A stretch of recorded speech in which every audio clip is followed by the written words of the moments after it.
আজকে আমি গিয়েছিলাম চুল কাটাতে। जोर जोर से बोल के लोगों को स्कीमें बता दे।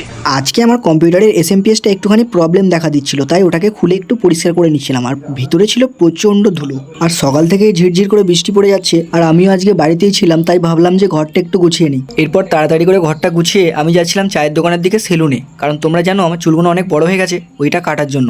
আর আমার সঙ্গে যাচ্ছিল দেবু। প্রথমে তো দুজনে একসঙ্গে যাচ্ছিলাম, কিন্তু দোকানটা খোলা দেখতে পেয়ে দুজনেই দৌড় মারলাম কে আগে কাটবে। কিন্তু দুজনের ভাগ্যটাই খারাপ ছিল, দোকানে আগে থেকে দুজন বসেছিল। এরপর অনেকক্ষণ ওয়েট করার পর আমাদের টাইম এলো। প্রথমে ও কেটে নিল, তারপর আমি কাটলাম। না এখনো হয়নি আমার। বসে বসে প্রচন্ড ঘুম পাচ্ছিল, তাই হালকা করে ঘুমিয়ে নিলাম।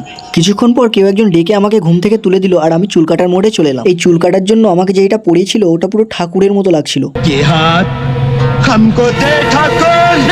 ঠাকুরকে বাদ দাও, চুলটা কেটে আমাকে পুরো গব্বরের মতো লাগছিল। তোমাদের কি মনে হচ্ছে কমেন্ট করে বলো। আর আমার ভিডিও ভালো লাগলে চ্যানেলটা সাবস্ক্রাইব আর একটা করে লাইক করে দিও। দেখা হচ্ছে পরের ভিডিওতে। টাটা।